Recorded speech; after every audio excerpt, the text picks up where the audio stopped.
I have lived long enough to notice something about kindness. It rarely announces itself. It shows up quiet, unexpected, in places where nobody is watching. And the people who offer it most freely are often the ones carrying the heaviest weight themselves. I saw this truth play out once, in a valley where the dust settled red and the silence stretched for miles. 3 riders kicked up that dust on the horizon. Caleb Ford set down his tin cup and stepped onto the porch, one hand shading his eyes against the afternoon glare. 2 men on horses, a third figure stumbling between them, hands bound, rope trailing from the saddle horn. A woman. The lead rider grinned, gold tooth catching the light. "Ford?" "Been a while." Caleb said nothing. His eyes moved to the woman. Dark hair matted with dirt, doeskin dress torn at the shoulder. She stood straight despite the rope burns on her wrists, her chin lifted.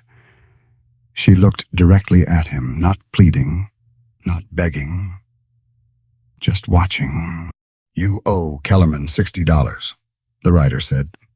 "Medicine and supplies. 3 winters back. He's dead now. We're collecting." If this story finds you on a quiet evening, I would be grateful to know where you are listening from today. And if you have been enjoying these tales without subscribing, I kindly invite you to join our little community. Caleb's jaw tightened. "I don't have $60. "No." The rider jerked his thumb toward the woman. "Then take her. Apache. Strong enough. She'll work it off." The woman's eyes never left Caleb's face.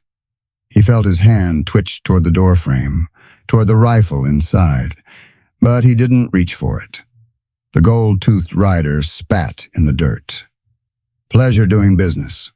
"Ford." Caleb watched them go. The horse's hooves kicked up a trail of red dust that hung in the still air long after the sound faded. He stood on the porch until they were specks against the mesquite line, until they were nothing. The woman had not moved.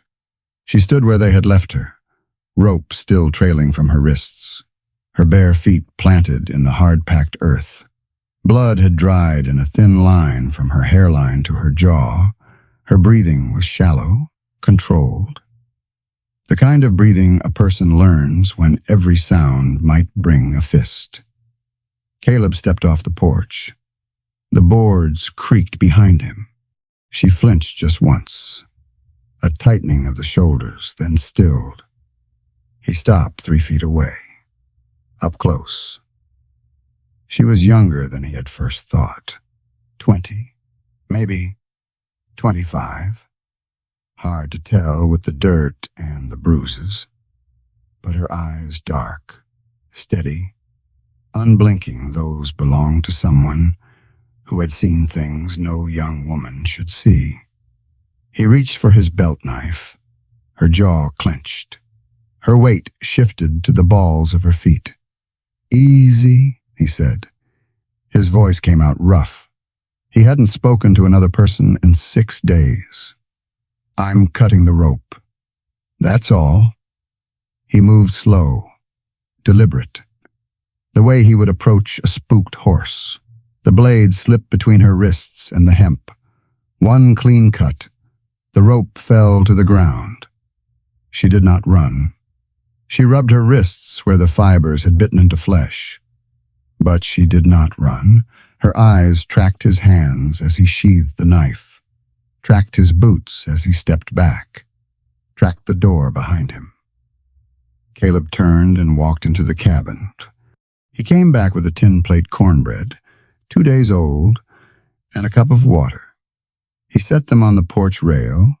Then he sat in the chair by the door, facing the valley, and said nothing.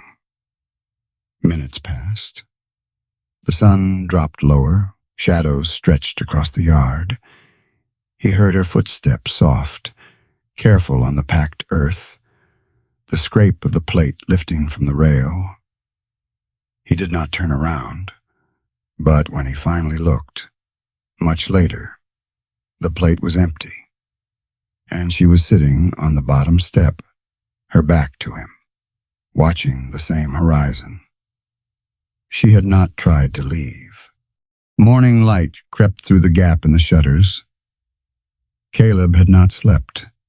He had sat in the chair by the cold stove, listening to the silence of the house, listening for footsteps that never came.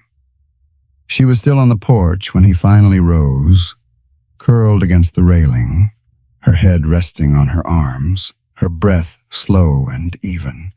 She had not come inside. He stepped past her without a word and walked to the well. The rope was rough against his palms as he hauled up the bucket. The water was cold, clear. He drank from his cupped hands, then splashed his face. When he turned back, her eyes were open. Watching him, Caleb carried the bucket inside. He set it by the stove and built a fire kindling first. Then the larger pieces of mesquite he had split 2 weeks ago. The wood caught.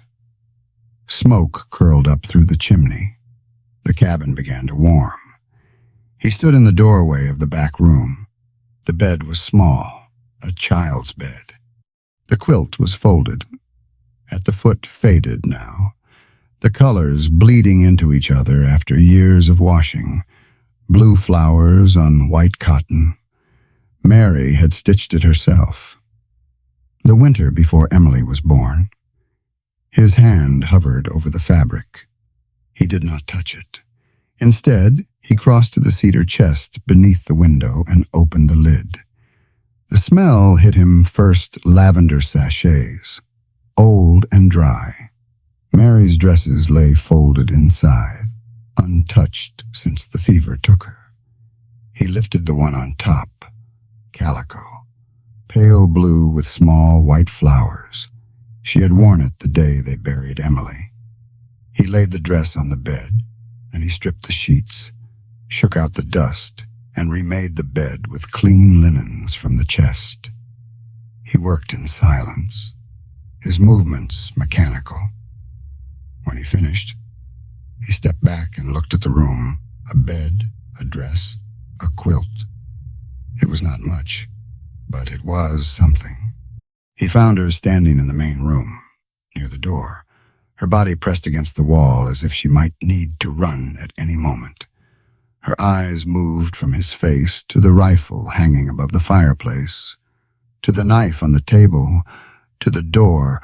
Caleb pointed at the water bucket, then at the basin on the shelf, then at the back room. She did not move. He walked past her, giving her a wide berth, and stepped outside onto the porch. The morning sun was warm on his face. He sat in the chair and stared at the valley below the brown grass, the scattered mesquite, the distant purple line of mountains behind him. He heard the door creak, footsteps, soft and hesitant, moving across the floor. He did not turn around. The sun climbed higher. Caleb mended a harness that had been sitting in the corner for a month. The leather was stiff, cracked in places, but his hands remembered the work. Punch the hole, thread the rivet, hammer it flat. Around midday, he heard splashing from inside the cabin, water against the basin. He kept his eyes on the harness. When he finally went in to start supper, the basin had been emptied. The back room door was closed. He cooked beans and salt pork in the cast iron skillet. The smell filled the cabin, grease and smoke, and something almost like a home. He set 2 plates on the table, 2 forks, 2 cups of water. He sat down. The back room door opened. She stood in the doorway wearing Mary's dress. The calico hung loose on her frame. Mary had been broader in the shoulders, but it was clean, and it covered her. Her hair was wet, slicked back from her face, and for the first time he could see her clearly. High cheekbones, a strong jaw, a thin scar running from the corner of her left eye to her ear. She looked at the table, at the two plates, at the empty chair across from him. Something flickered in her eyes. Confusion, maybe disbelief. Caleb pushed the plate toward the empty seat. Then he picked up his fork and began to eat. She did not sit. She stood there, watching him chew, watching him swallow, watching his hands. The fire crackled in the stove. The shadows lengthened across the floor. Still, she did not move. Caleb set down his fork. He rose from the table without looking at her and walked out onto the porch. The sky was turning orange. Somewhere in the valley, a coyote called long and high and lonesome. He heard the scrape of the chair inside, the clink of a fork against the plate. He did not go back in until the stars came out. The plate was empty. She was sitting in the corner, her back against the wall, her knees drawn up to her chest. Her eyes were closed, but he knew she was not asleep. He banked the fire and blew out the lamp. In the darkness, he heard her breathing, slow, measured, controlled. He slept in the chair again. The next morning, Walter Briggs rode up on his old bay mare. Caleb met him at the edge of the yard. Walter was 62, with a white beard and hands that shook from too many years of whiskey and war. He had been at Shiloh. He did not talk about it. His eyes moved past Caleb to the cabin, to the figure standing in the shadowed doorway. "Heard you had company," Walter said.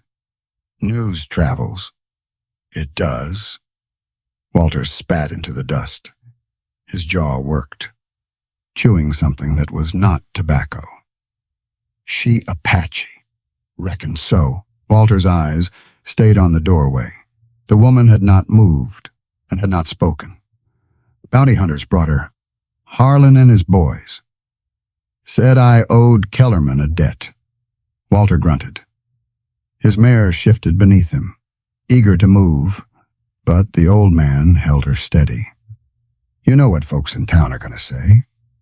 "I know." Walter looked at Caleb for a long moment.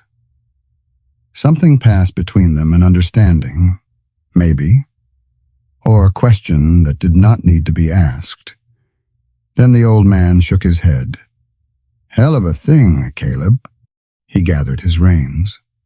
"Hell of a thing." He rode off without another word. Caleb watched him go. When the dust settled, he turned back toward the cabin. She was still standing in the doorway, still watching. But this time, she was holding something in her hands, a photograph, sepia-toned, framed in dark wood. She held it up so he could see Mary, Emily, a family portrait taken in Tucson. 3 months before the fever came, her eyes met his, and for the first time, she spoke. "Who?" A week passed. Caleb rode out each morning to check on the cattle scattered across the valley. 12 head, all that remained of a herd that had once numbered 60. The drought had taken the rest, or the wolves, or the simple mathematics of a man trying to run a ranch alone. When he returned on the 7th day, the cabin looked different. He pulled dust to a stop at the edge of the yard and sat in the saddle, staring, and the windows were open. Sunlight poured through glass that had been cleaned of years of grime. The porch had been swept. He could see the broom marks in the dust, and hanging from the railing, flapping in the afternoon breeze, were his spare shirts and the wool blanket from the back room. She had washed them. Caleb dismounted slowly. His boots made no sound on the packed earth as he walked toward the cabin. The smell hit him before he reached the door, bread baking, but different from any bread he knew. Sweeter, earthier, something green mixed in. He stepped inside. She stood at the stove, her back to him, stirring something in the cast-iron pot. The fire crackled and popped, sending small sparks up into the chimney. On the table sat a mason jar of blue glass, chipped at the rim, filled with yellow wildflowers he recognized from the ridge above the north pasture. She did not turn around. Caleb hung his hat on the peg by the door. He crossed to the water bucket and dipped the ladle, drinking deep. The water was fresh. She had drawn it herself. He set down the ladle. "Water," he said. She stopped stirring. Her shoulders tensed. He pointed at the bucket. "Water." She turned her head, just slightly. Her profile caught the light from the window, the strong jaw, the scar by her eye, the loose strand of dark hair falling across her cheek. "Water," she repeated. The word came out halting, broken into pieces. Caleb nodded. He pointed at the fire. Fire. Fire. At the bread cooling on the board. Bread. Bread. Her pronunciation was rough, the consonants landing in the wrong places, but she learned fast. By the time the sun touched the ridge, she knew 12 words: water, fire, bread, table, chair, door, window, horse, man, woman, yes, no. She did not smile. Neither did he, but something shifted in the air between them. A loosening, maybe, or the first thread of something that was not fear. That night, Caleb sat on the porch as he always did, watching the stars come out one by one. The valley below was dark and silent. Somewhere far off, an owl called. The sound drifted across the basin and faded into nothing. He heard her moving inside, the scrape of a chair, the soft pad of her bare feet on the wooden floor. Then she began to sing. The voice was low, almost a whisper at first. A melody he did not recognize, rising and falling in patterns that seemed to follow no rules he understood. The words were Apache, syllables that rolled and clicked and hummed. He could not translate a single one, but he understood. The song was old.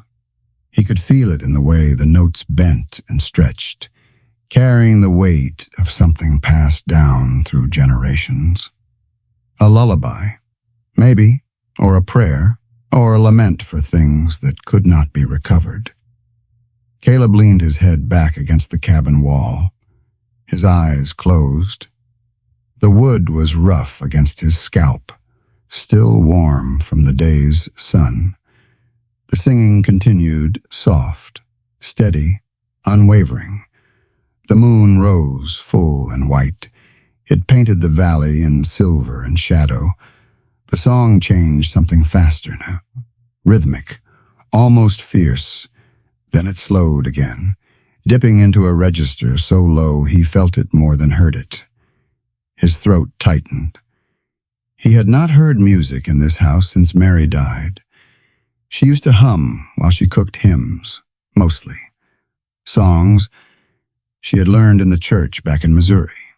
And Emily would sit at her feet, clapping her small hands, laughing at nothing. The memory hit him like a fist to the chest. He did not move, did not open his eyes, just sat there in the dark, breathing, listening, letting the song wash over him like water over stone. When it finally ended, the silence felt different, fuller, somehow, and empty. He sat on the porch until the moon set. The next morning, Caleb woke before dawn. He walked out into the gray half-light and climbed the ridge behind the cabin. Following a path he had not taken in years, the wildflowers were thick here, yellow and purple and white, swaying in the cool morning breeze. He knelt in the dew-wet grass and cut a handful with his belt knife. The stems were tough, resistant. He had to saw through them one by one. When he came down, she was standing at the well, drawing water. She watched him cross the yard with the flowers in his hand. Her expression did not change. He walked past her without a word. Inside, he found the blue mason jar still on the table, the old flowers wilting. He dumped them out, refilled the jar with fresh water, and arranged the new blooms clumsy, the way a man does who has not thought about such things in a decade. He set the jar in the center of the table. Then he walked out.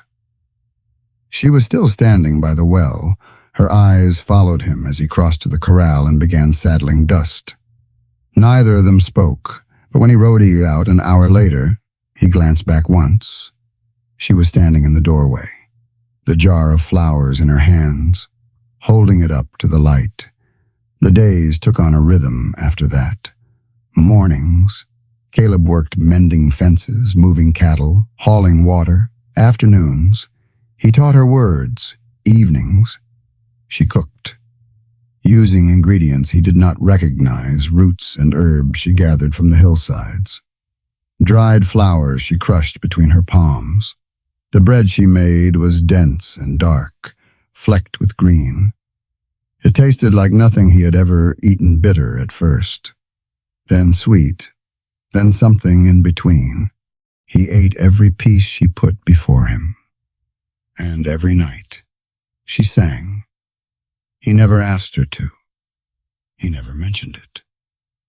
But each evening, as the light faded and the stars appeared, her voice would rise from inside the cabin, soft at first, then stronger, filling the darkness with sounds that felt older than the mountains themselves. He learned to wait for it, to sit on the porch with his cold coffee and his aching bones and let the music find him. Some nights the songs were mournful, others almost playful. Once he could have sworn he heard her laugh between verses, a quick, startled sound, gone before he could be sure. He never went inside while she sang. That felt like trespassing. On the 9th day, he came back from the south pasture to find her kneeling by the cedar chest in the back room. The lid was open.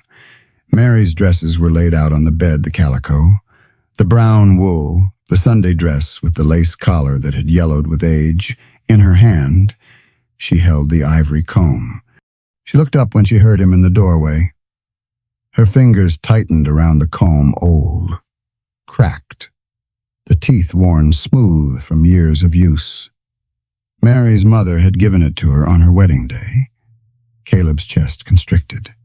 She set the comb back in the chest, carefully, as if it might break. Her eyes met his, and for a long moment, neither of them moved. Then she closed the lid. "Yours?" she asked. The word hung in the air. Caleb opened his mouth, closed it. His hands felt heavy at his sides.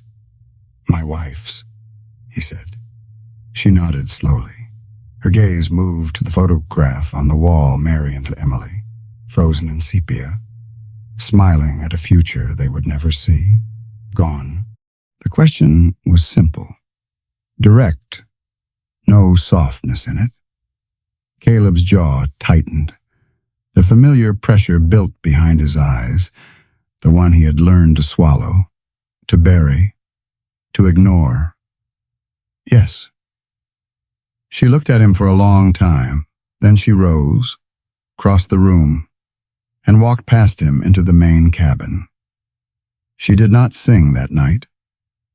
But the next morning, when Caleb came in from the well, he found the ivory comb sitting on the table beside the blue jar of flowers, and beside it, a single eagle feather, white-tipped, perfect, placed with care. The feather stayed on the table for 3 days. Caleb did not move it. Neither did she. On the 4th day, she pointed at the photograph again, Mary and Emily, framed in dark wood, hanging above the fireplace where it had hung for 10 years. Small one, she said.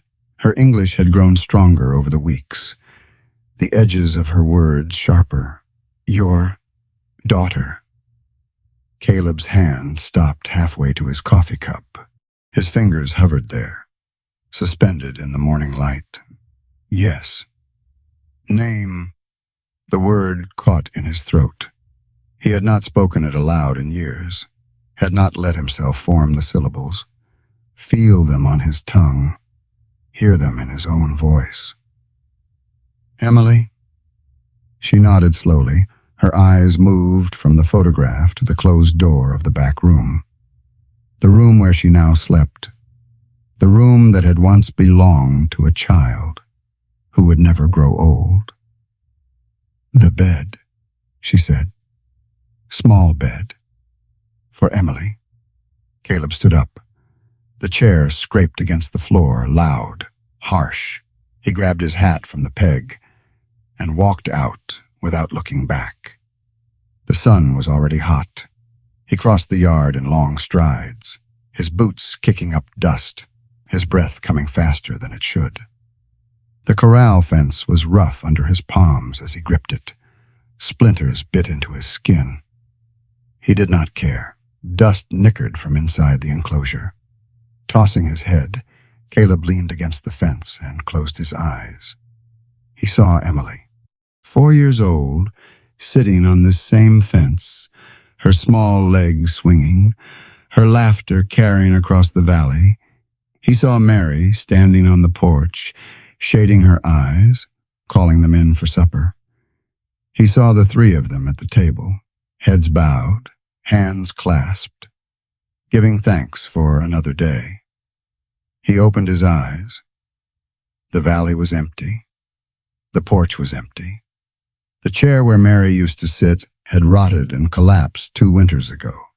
He had burned the pieces in the stove, hooves on the hardpack. Caleb turned.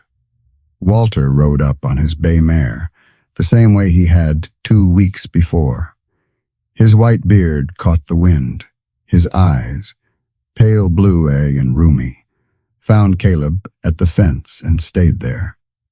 Saw smoke from your chimney, he said. Figured I'd check in. Caleb said nothing. Walter dismounted with the slow care of a man whose joints no longer cooperated. He looped the reins around the fence post and stood beside Caleb, looking out at the same empty valley. For a long time, neither of them spoke. She's still here, Tessa? It was not a question. She's still here. Folks in town are talking. Harlan's been running his mouth at the saloon and says you're keeping an Apache woman like property. Caleb's jaw tightened. Harlan can go to the devil. He can, but that won't stop the talk. Walter spat into the dust. You know how people are. They see what they want to see. I don't care what they see. I know you don't. Walter turned to look at him. The old man's face was weathered, creased with lines that told stories Caleb had never asked to hear. But I'm wondering if you know what you see when you look at her. Caleb did not answer. Walter reached into his vest pocket and pulled out a plug of tobacco. He bit off a corner and chewed slowly, his jaw working in that familiar rhythm. You've been dead 10 years, Caleb. Reckon it's time to pick yourself up. Ain't that simple? Never said it was. Walter put the tobacco back in his pocket. His hand came up to rest on Caleb's shoulder a brief touch, rough and warm, gone almost as soon as it arrived. She ain't your enemy, Caleb. Just a woman. Same as any. He paused, his eyes drifting toward the western horizon. Got a friend at Fort Bowie. Sent word through the telegraph yesterday. Says there's Apache moving south. War party. Maybe looking for someone. Walter's voice dropped. Someone taken by bounty hunters. Caleb's gut tightened. Could be nothing. Walter said, could be something. Either way. You might want to think about what happens when they come looking. He climbed back on the mare. The leather creaked beneath him. Be careful. Caleb, world's bigger than this valley. He rode off without waiting for a reply. Caleb stayed at the fence until the sun was directly overhead. The heat pressed down on him, heavy and relentless. Sweat ran down his back, soaking through his shirt. He did not move. When he finally returned to the cabin, she was sitting at the table, her hands folded in her lap. The photograph lay face down in front of her. She had taken it off the wall. She looked up when he entered. Her eyes tracked his face, reading something there that he could not hide. I am sorry, she said. I did not mean to cause pain. Caleb crossed to the table. His legs felt heavy, as if he were wading through the water. He picked up the photograph, held it for a moment, then set it face up on the wood. Mary smiled at him from the sepia tones. Emily sat on her lap, round-cheeked and solemn, her small hand clutching a rag doll that had been buried with her. He sat down across from the woman. My wife, he said. The words came out dry, cracked. Mary. My daughter, Emily. She nodded, waiting. The fever took them. 10 years ago this past spring, 3 days apart. Mary first, then Emily. His hands found the tin cup on the table. He wrapped his fingers around it. Though there was nothing inside but cold dregs, the metal was cool against his palms. Emily was 4. She asked for water. At the end, I brought her water, but she couldn't drink. Her throat had swelled shut. His voice broke on the last word. He stopped, swallowed, forced himself to continue. I held her until she was gone. Then I dug the graves myself. Took me all night. The cabin was silent except for the ticking of the pocket watch on the shelf, the one that had belonged to his father, the one that still kept perfect time, no matter how many years passed. She reached across the table. Her hand stopped an inch from his, close enough that he could feel the warmth of her skin. But not touching. Not yet. I also lost, she said. Her voice was quiet, steady. Brother, younger, 12 summers. Caleb looked at her. Blue soldiers came to our camp. Winter. We were not fighting. We were only trying to live. Her jaw tightened. A muscle jumped beneath the scar by her eye. They shot him while he ran. He was running to me. He fell in the snow. The words hung between them. I held him, she said, like you held Emily. I held him until he was called. Caleb's grip on the cup tightened. The tin bent slightly under his fingers. I could not bury him. The soldiers took me before I could bury him. She withdrew her hand, placed it back in her lap. Her spine straightened, and something closed behind her eyes, a door shutting, a wall rising. His name was Goyathle. It means one who yawns. A ghost of something crossed her face. He was always sleepy, always wanting to rest. I used to tease him. The lamp on the table flickered. The wick was burning low. The oil nearly gone, Buto crept across the walls, lengthening as the light faded. Neither of them moved to refill it. They sat in the gathering dark. Two people who had lost everything, separated by a table and a silence that no longer felt empty. The lamp sputtered once, twice, then went out. In the darkness, Caleb heard her breathing, slow, measured, controlled. The same breathing he had heard that first night, when she slept on the porch because she did not trust him enough to come inside. "Naline," she said. He turned toward her voice. "My name, Naline. It means maiden in the old tongue." He let the word settle into him. Naline. It fit her strong and simple, with edges that did not bend. "Caleb," he said.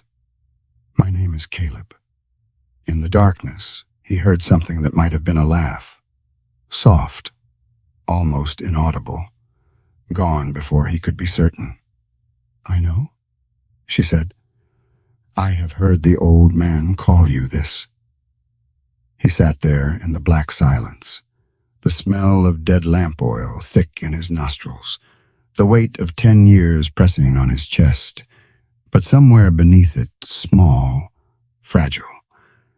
Barely there, something else stirred, something he had forgotten the shape of. The night passed slowly. When dawn came, gray and quiet, they were still sitting at the table. The photograph lay between them, face up, catching the first light through the window. Mary smiled at them both. Caleb stood and walked to the door. The morning air was cool on his face. He breathed deep, filling his lungs, feeling the ache in his ribs. The sky to the west had changed. The horizon, usually sharp and clear, was smudged a brown haze hanging low over the mountains. He had seen that haze before. His stomach tightened. "Naline!" She appeared in the doorway beside him, following his gaze. "Storm coming," he said. The haze thickened through the morning. By noon, the sun had turned the color of old copper, hanging in a sky that seemed to press down on the valley like a hand.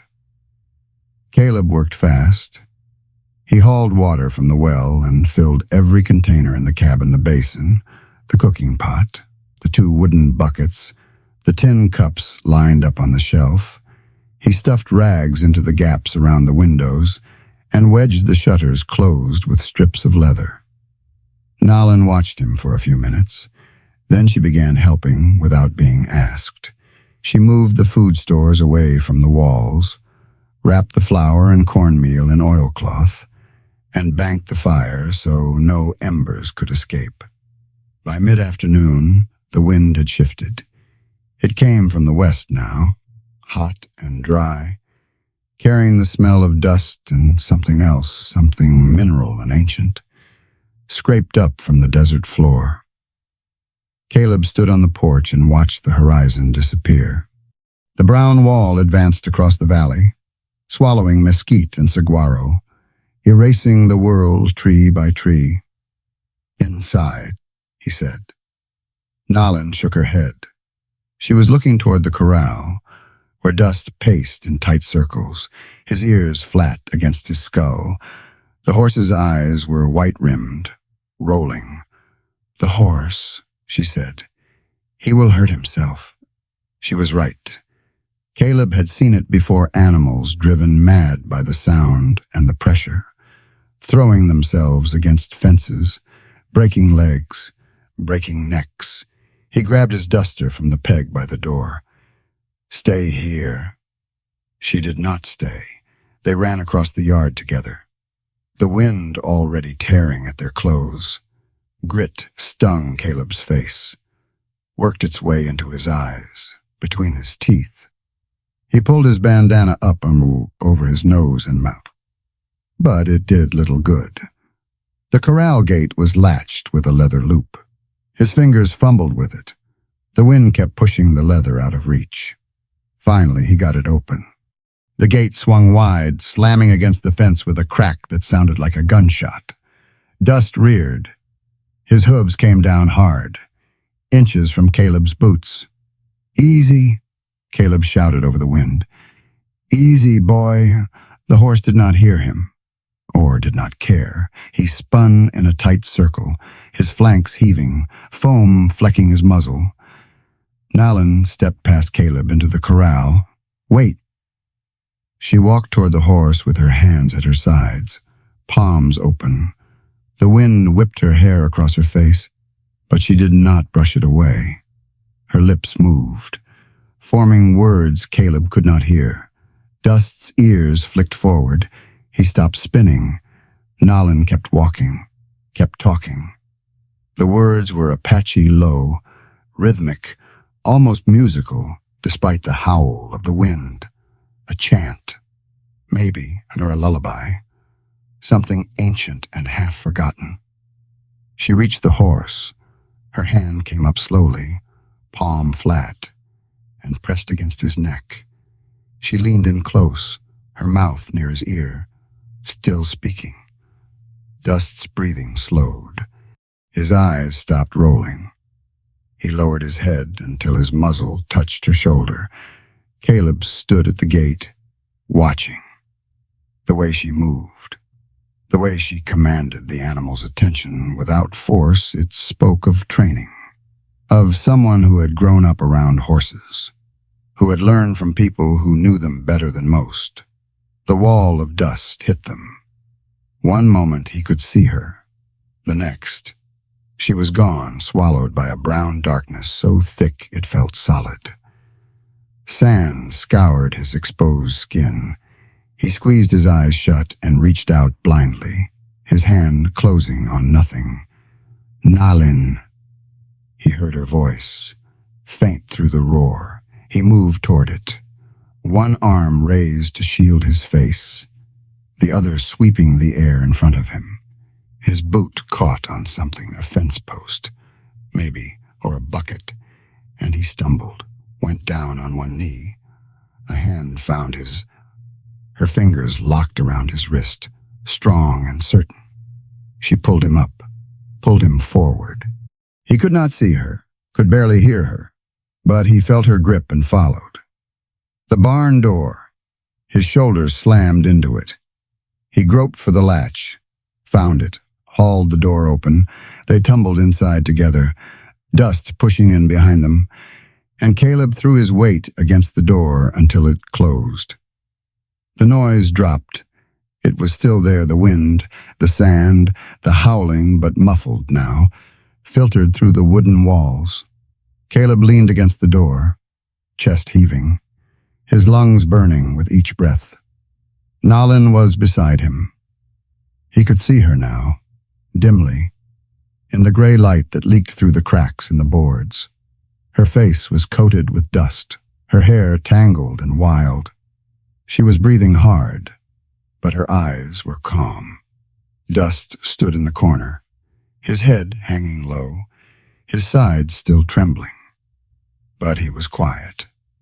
He was safe. Caleb pulled the bandana down from his face. His throat felt lined with sandpaper. He coughed, spat, coughed again. "You got away with horses," he said. Nalin wiped her face with her sleeve. The gesture left a clean streak across her cheek, pale against the brown. "Horses," she said. Simple. She looked at him. Something moved behind her eyes, amusement, maybe, or understanding. "People, hard," Caleb laughed. The sound surprised at him. It came out rough, more like a bark than a laugh, but it was real. He had not laughed in a long time. "Ain't that the truth?" The storm raged through the afternoon and into the night. They sat in the corner of the barn, their backs against a stack of hay bales, listening to the wind claw at the walls. The cracks between the boards glowed orange, then red, then faded to black as the sun set somewhere beyond the dust. The temperature dropped. Caleb felt it first in his fingers, then in his feet. The desert was like that, burning hot by day, cold as a grave by night. He pulled his duster tighter around his shoulders and tucked his hands under his arms. Nalin sat beside him, her knees drawn up to her chest. She was shivering. The calico dress was thin, meant for summer days, not cold nights trapped in a barn. Caleb shrugged off the duster. He leaned over and draped it across her shoulders, careful not to touch her. Then he turned away, facing the door, watching the shadows. For a long moment, neither of them spoke. Then he felt her shift. The weight of the duster settled more firmly across his own back. She had pulled it over both of them. He did not move. They sat like that through the night, shoulder to shoulder, sharing warmth, listening to the storm slowly die. Dawn came gray and quiet. The wind had stopped. When Caleb pushed open the barn door, the world outside was unrecognizable.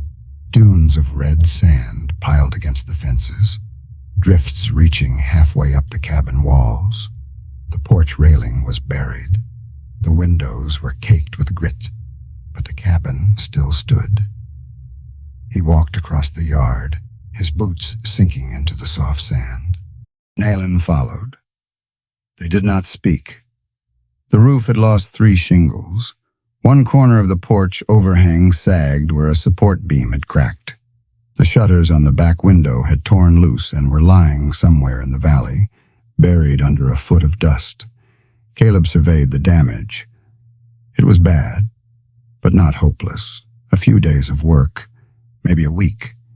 He went to the shed and pulled out his tools hammer. Nails. A handsaw with a rusted blade. When he turned around, Nayland was already clearing sand from the porch, using an old wooden board as a shovel. They worked through the morning without speaking. By noon, the porch was clear. Caleb climbed onto the roof with a bundle of spare shingles and began replacing the ones that had blown away. The hammer felt good in his hand, solid, purposeful. The nails bit into the wood with satisfying thunks. Nalin appeared at the base of the ladder. She held up another shingle. He reached down. Their fingers brushed as he took it. "Thank you," he said. She nodded and went back to the pile. They worked until the sun began to drop. The roof was patched. The porch overhang was braced with a new beam, rough cut. Not pretty, but strong enough to hold. The shutters would have to wait until Caleb could ride to town for supplies. He climbed down the ladder for the last time and stood in the yard, stretching the ache from his back. His hands were raw, his shoulders burning, but the cabin looked like a cabin again. Nalin stood beside him, surveying their work. "Good," she said. Caleb grunted. They walked inside together. The cabin was dim. The windows still caked with dust. But the fire was burning, and the table was set. 2 plates, 2 cups. The blue jar of wildflowers, somehow untouched by the storm. Caleb stopped in the doorway. Through the grimy window, he saw a movement on the ridge to the south. A rider, silhouetted against the fading light. Then another. Then 3 more. His hand moved to the rifle above the fireplace. The riders were coming fast. Caleb's hand stopped on the rifle stock. The riders were not Harlan. They wore badges. The lead man reined up at the edge of the yard, a thin figure in a black coat, his face shadowed by a wide-brimmed hat. Behind him, 4 deputies sat their horses in a loose line, hands resting on their thighs, close to their holsters. Caleb Ford. Caleb stepped onto the porch. The rifle stayed inside. "That's me." The thin man dismounted. His boots hit the sand-covered ground with a soft thud. He walked toward the porch with the unhurried pace of a man who knew he had authority behind him. "Marshal Hicks, out of Tucson." He stopped at the bottom of the steps, his eyes moving past Caleb to the doorway behind him. "Heard you got yourself some trouble." "I don't have any trouble." "That's so." The marshal reached into his coat and pulled out a folded paper. He held it up, but did not hand it over. "Got a complaint here." signed by 3 citizens of good standing, says you're harboring a fugitive. An Apache woman, wanted for theft and assault. Caleb's jaw tightened. She didn't steal anything. She didn't assault anyone. That's not what the complaint says. The marshal tucked the paper back into his coat. Now, I'm a reasonable man. I don't want trouble any more than you do. So here's what's going to happen. You're going to bring her out, nice and peaceful, and we're going to take her back to Tucson for a hearing. If she's innocent, like you say, she's got nothing to worry about. And if I don't? The marshal's lips curved. It was not a smile. Then I come back with more men, and you go from being a rancher to being a criminal. Obstruction of justice, harboring a fugitive. Could be looking at 5 years in Yuma prison. He tilted his head. Your choice. Caleb stood on the porch, his hands at his sides. The wood was rough under his boots. The evening air carried the smell of dust and horse sweat, and something sour fear. Maybe. Or the knowledge that he had no good options. The deputies watched him. Their faces were blank, professional. They had done this before. She's not a fugitive, Caleb said. His voice came out flat, stripped of everything but the words. She was sold to me by bounty hunters, against her will. I've been trying to help her. Noble of you. The marshal's tone did not change. But that's not my concern. I've got a warrant, and I've got a job to do. Now, are you going to cooperate, or do we have a problem? Caleb looked past the marshal to the riders behind him. 4 men, 4 guns. He was one man with a rifle he had not touched. The math was simple. He turned and walked back into the cabin. Naylin stood by the stove, her back against the wall. Her eyes were wide, fixed on the doorway, tracking his every movement. She had heard everything. They want to take you, Caleb said, back to Tucson for a hearing. She did not move. I can fight them, but if there are 5 of them and 1 of me, if I lose, they take you anyway. And they put me in prison. He stopped in the middle of the room, his hands hanging useless at his sides. I don't know what to do. Naylin looked at him for a long moment. Her face was unreadable, the same face she had worn that first day, when the bounty hunters had left her in his yard. Then she walked past him, out the door, onto the porch. Caleb followed. She stood at the top of the steps, looking down at the marshal. Her spine was straight, her chin lifted. The calico dress hung loose on her frame, but she wore it like armor. I will go, she said. The marshal nodded. Smart woman. He gestured to one of the deputies. Jennings, cuff her. The deputy dismounted. He was young, barely 20, with a face that had not yet learned to hide its discomfort. He climbed the steps with a pair of iron shackles in his hand. Hold out your wrists, he said. Naylin held out her wrists. The iron closed around them with a click that echoed across the yard. Caleb's hands curled into fists. His nails bit into his palms. He wanted to move, wanted to speak, wanted to do something, but his feet were rooted to the porch and his throat was closed, and all he could do was watch.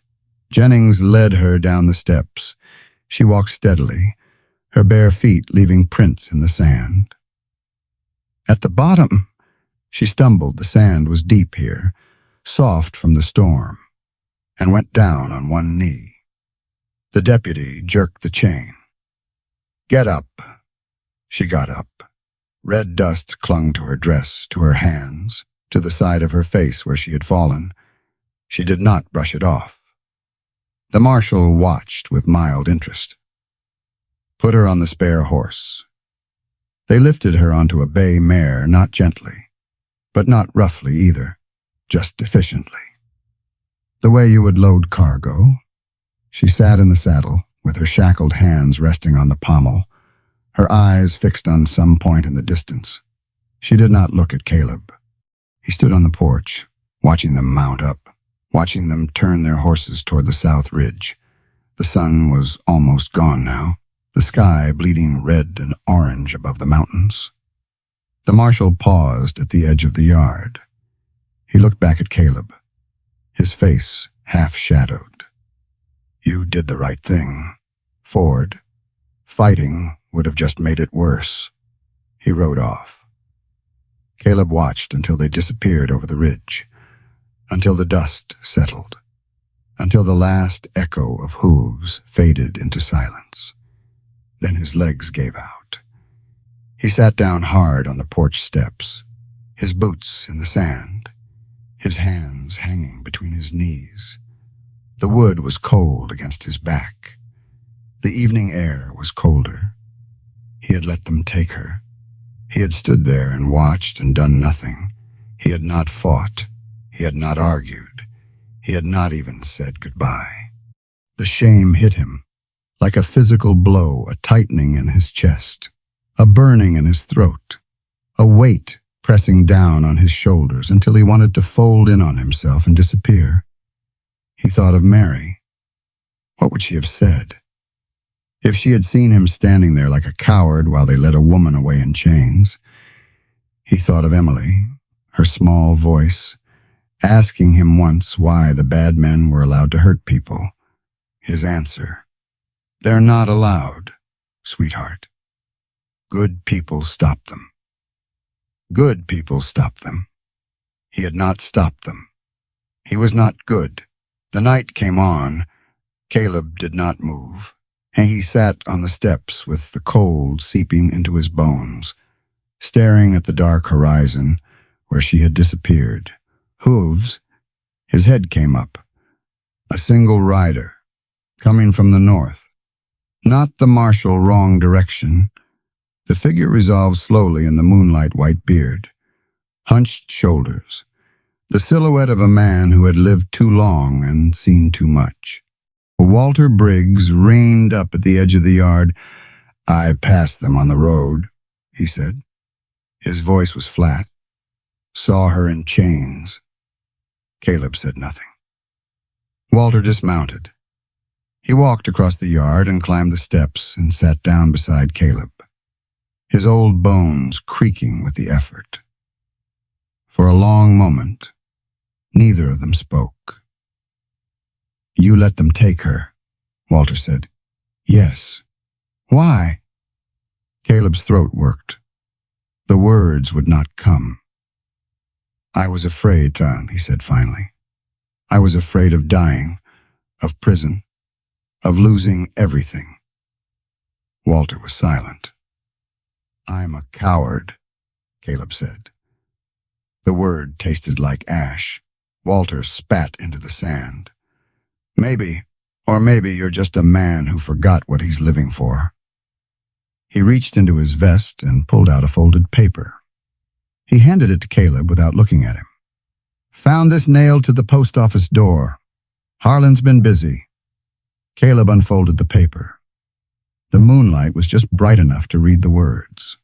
"Reward: $200 for the return of Apache woman, property of the Kellerman estate. Contact Harlan T. Briggs, Silver Creek Saloon, property." Caleb's hands began to shake. "There's more," Walter said.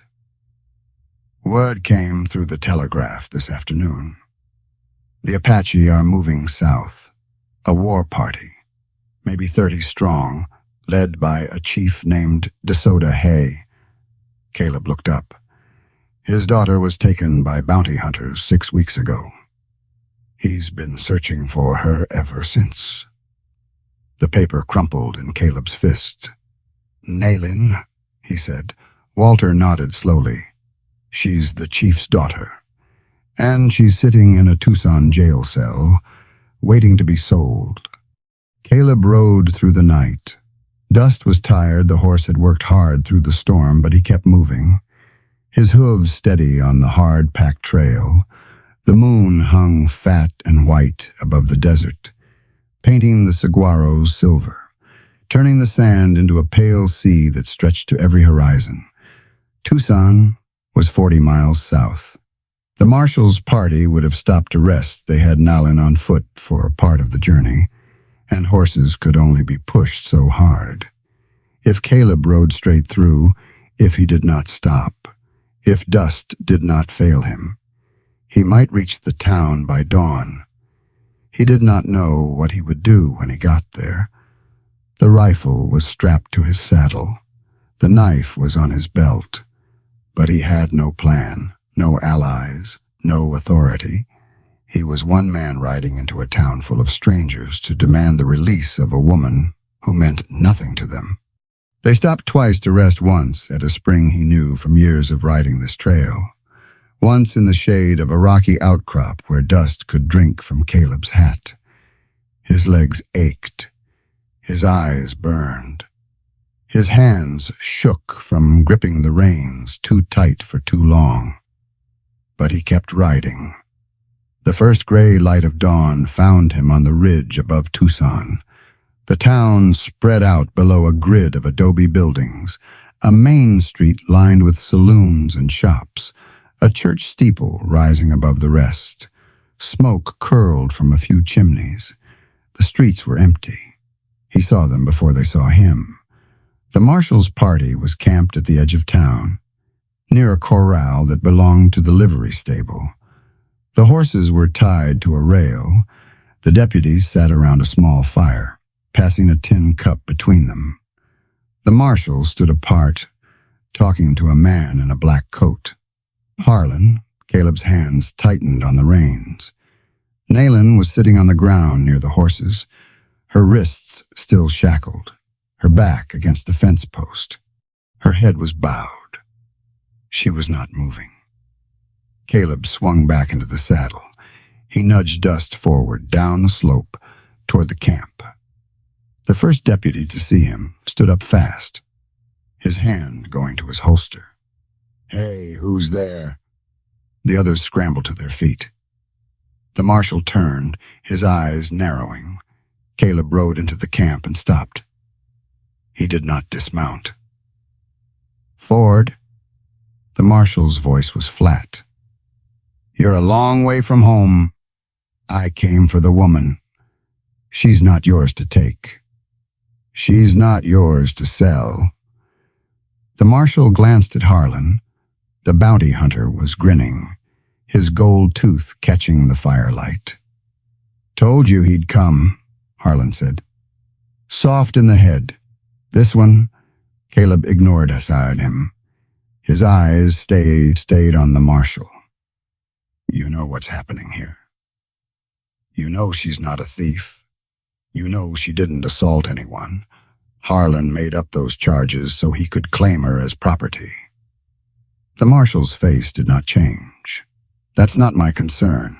I have a warrant. Your warrant is based on lies." Caleb dismounted. His legs nearly buckled when his boots hit the ground. 40 miles in the saddle had taken everything he had. But he walked toward the fire. "You're not stupid. You know what kind of man Harlan is, and you're helping him do it." The deputies shifted. One of them, Jennings, the young one, looked at the ground. "You're out of line, Ford?" "Maybe, but I'm not wrong." Caleb stopped at the edge of the firelight. He was close enough now to see Nalin's face. She had lifted her head. Her eyes were fixed on him, dark and steady. "She's the daughter of a chief," Caleb said. "DeSoto, hey. My neighbor has a friend at Fort Bowie. Word came through the telegraph. There's a war party of 30 Apache moving south, looking for her. They've been tracking the bounty hunter's trail since she was taken. If you sell her, if you hand her over to Harlan, they will come, and they will not stop until they find her." The marshal's jaw tightened. You're bluffing. Am I? Caleb pointed at the ridge behind him. Right up there and look west. Tell me what you see. No one moved. Then Jennings turned and walked to his horse.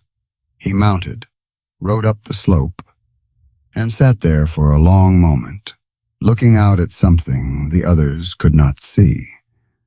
When he came back, his face was pale. He's right, the boy said. There's riders on the horizon, 30, maybe more, moving this way. The camp went still. Harlan's grin faded. He took a step back, his hand moving toward his gun. Now hold on, he said. This ain't my problem. I just wanted the bounty. I didn't sign up for a war. The marshal looked at him. Something shifted behind his eyes. Calculation, maybe, or the cold mathematics of survival. The bounty's not worth dying for, the marshal said slowly. Not for any of us. He turned to the deputies. Cut her loose. Harlan's face went red. You can't do that. I've got a legal claim. Your legal claim is about to get us all killed. The marshal's voice was ice. Jennings, cut her loose. Now. The young deputy walked to Nylan. His hands were shaking as he unlocked the shackles. The iron fell away, leaving raw red circles on her wrists. She stood up slowly. Her eyes moved from Jennings to the marshal to Caleb. Then she walked across the camp and stopped in front of him. Neither of them spoke. Hoofbeats. They came from the west, a low thunder that grew louder with each passing second. The deputies scrambled for their horses. Harlan was already mounted. Spurring his horse toward the town, the Apache crested the ridge. They rode in a single line, silhouettes against the brightening sky.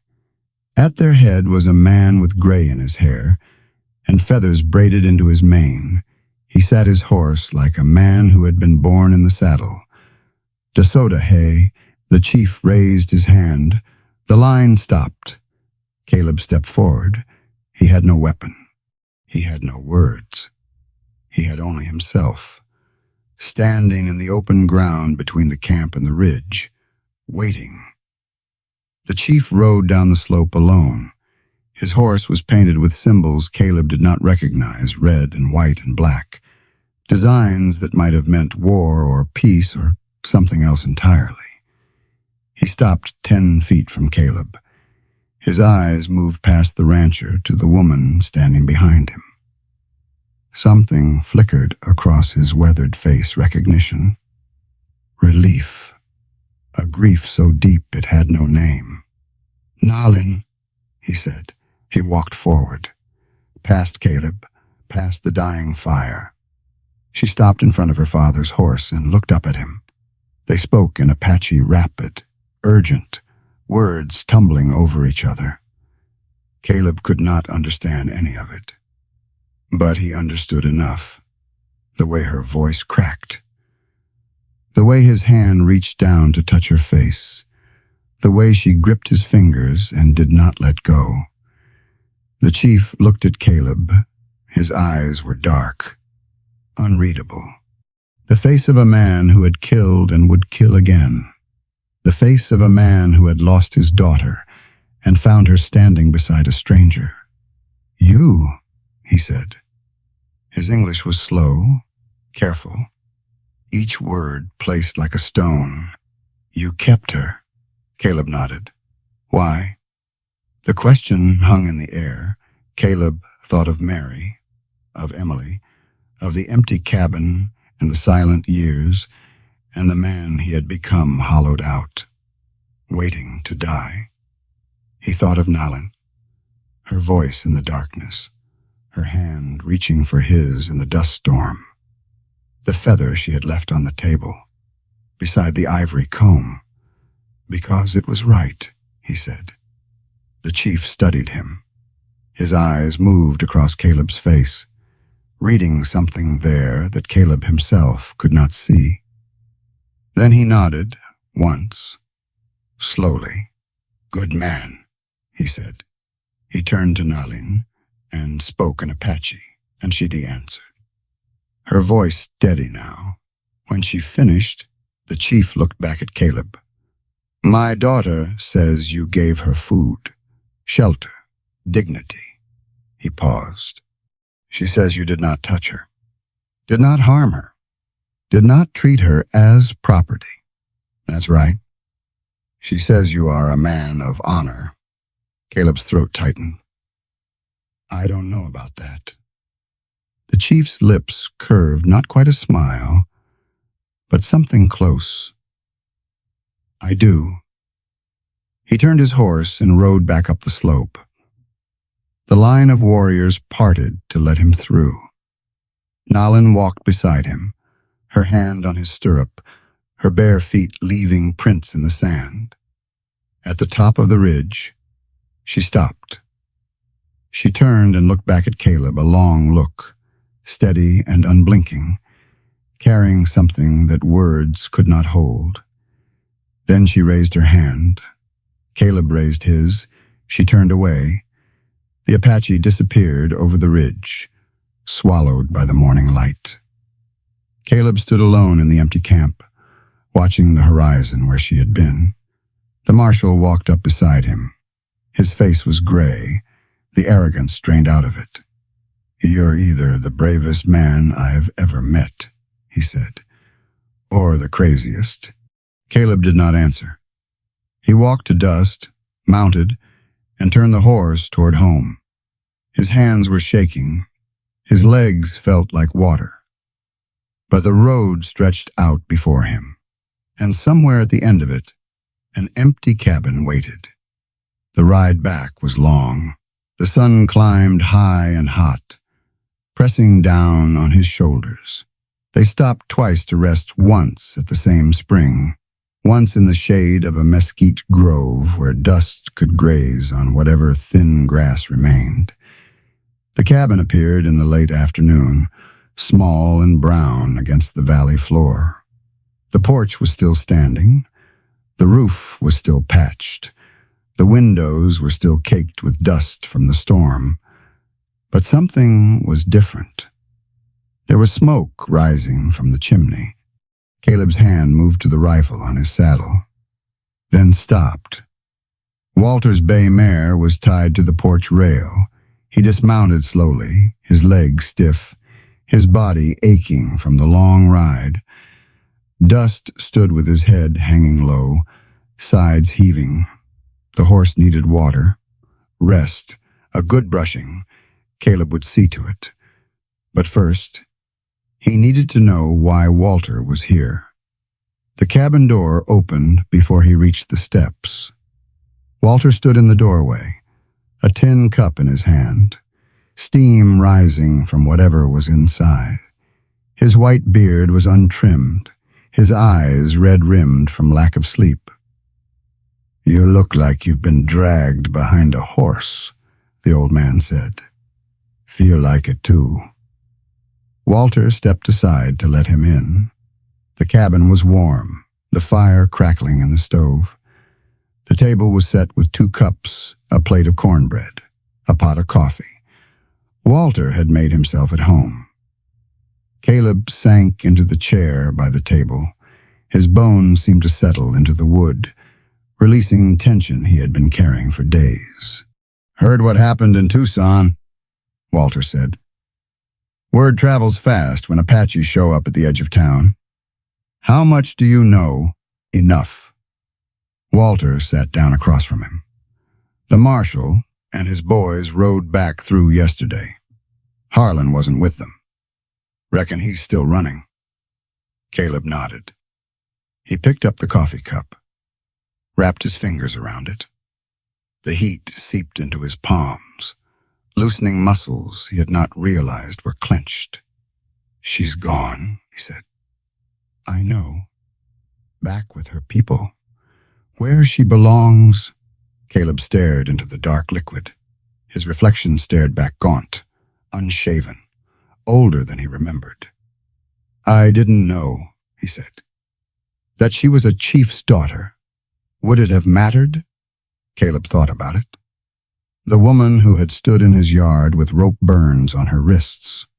The woman who had sung in the darkness. The woman who had shared her grief with him across a table in the light of a dying lamp. "No," he said. "It wouldn't have," Walter grunted. He reached into his vest pocket and pulled out an envelope, yellowed, creased, bearing a postmark Caleb could not read from where he sat. "This came for you," Walter said. "Delivered to the post office in town 3 weeks ago. Nobody knew you well enough to bring it out, so it sat there until I asked about your mail." Caleb took the envelope. The paper was thin, fragile, the edges worn soft from handling. His name was written on the front, in a hand he recognized, careful, elegant. Martha, Mary's sister. His throat tightened. "I'll leave you to it," Walter said. He stood, gathered his hat from the peg by the door. "You need anything? You know where to find me." He walked out without another word. Caleb sat alone in the quiet cabin. The fire popped and crackled. The wind whispered against the windows. The letter lay on the table before him, waiting. He opened it. The pages were covered in Martha's careful script. The ink had faded in places, but the words were still clear. "Dear Caleb, I do not know if this letter will find you. I do not know if you are still alive, or if you've moved on to some other place, but I must write it anyway, because I am dying, and there are things I need to say before I go. First, I forgive you. I know you blame yourself for Mary and Emily. I know you believe you should have done more, should have saved them somehow. But you did everything a man could do. You loved them. You were there when it mattered. And that is enough. Second, I release you. Mary would not want you to spend your life mourning. She was too practical for that, too full of joy. She would want you to find happiness again, to laugh, to love, to build something new. Do not let the dead bury the living, and with all my love." Martha Caleb set the letter down. His hands were trembling, his vision blurred, and he blinked hard, feeling the wetness on his cheeks. The cabin was quiet. The fire crackled in the stove. The evening light slanted through the dusty windows, painting gold stripes across the floor. He read the letter again, then a third time. Each reading loosened something in his chest, a knot that had been there so long he had forgotten it was not part of him. He folded the pages and slipped them back into the envelope. Then he rose and walked to the back room. The door was open, the bed neatly made, the quilt folded at the foot. Everything was exactly as Nayland had left it. Except for one thing. On the pillow lay the ivory comb. Beside it, a single eagle feather, white-tipped, perfect. And beneath them, a small piece of paper, with a single word written in careful, halting letters. "Remember." Caleb picked up the comb. It was cool in his palm, smooth from years of use. Mary's mother had given it to her on their wedding day. He had thought it was lost forever. Nayland had given it back. He carried the comb and the feather to the main room. He set them on the shelf beside the photograph of Mary and Emily, not replacing them, but adding to them. 3 things now, instead of 1. 3 reminders of the people who had passed through his life and changed him. The sun was setting. Red light poured through the windows, filling the cabin with warmth. Caleb walked to the kerosene lamp on the table. He lifted the glass chimney, struck a match, and touched the flame to the wick. The fire caught, flickered, steadied. He carried the lamp to the window. The glass was still grimy from the dust storm, but he could see through it the valley below. The ridge where Nalan had disappeared, the mountains beyond. The sky was turning purple now, the first stars appearing one by one. He set the lamp on the windowsill, the light pushed back against the darkness, small but steady. He did not know what would come next. He did not know if anyone would see the light, or if it mattered. But for the first time in 10 years, he was not waiting to die. He was waiting to live. Caleb turned from the window. The cabin was warm, the fire crackling, the smell of coffee still hanging in the air. The photograph of Mary and Emily smiled at him from the shelf. The ivory comb caught the lamplight. He walked to the table and sat down in his chair, across from him. The other chair stood empty, the chair where Nalan had sat, where Mary had sat before her. He did not fill it, but he did not push it away either. Outside, the night deepened. The stars wheeled slowly overhead, the same stars that had shone on this valley for 1,000 years. Somewhere to the west, Nalan was riding with her people, going home. Somewhere to the east, the world was spinning on without him, and here, in this small cabin in the middle of nowhere, a man sat alone with a lamp burning in his window. He picked up his tin cup. The coffee was cold, but he drank it anyway. When dawn came, gray and quiet, he was still there. The lamp had burned low, the oil nearly gone, but it was still burning. He rose, he stretched at the stiffness from his bones, and walked out onto the porch. The valley spread out before him, brown grass, scattered mesquite, the purple line of mountains in the distance. The same view he had looked at every morning for 10 years. But today it looked different. Today it looked like a beginning. Caleb Ford stood on his porch, watching the sun rise, and let himself believe that maybe, just maybe, the best part of his life was not behind him. There is a quiet that settles after a story like this. Not an empty quiet, but a full one, the kind that sits in your chest and does not ask to be explained. Perhaps you know what it feels like to watch someone leave, to stand in a doorway and wonder if you did enough, said enough, loved enough. Many of us have carried that weight in silence, folding it into our days like an old letter we cannot bring ourselves to throw away.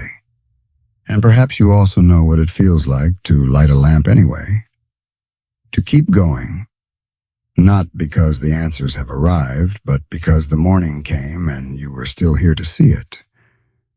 Some things do not need to be resolved. Some grief does not need to be healed all the way through. It is all right to let a story rest without understanding everything it meant. It is enough to have felt it, to have stayed until the end. Thank you for being here. Thank you for listening.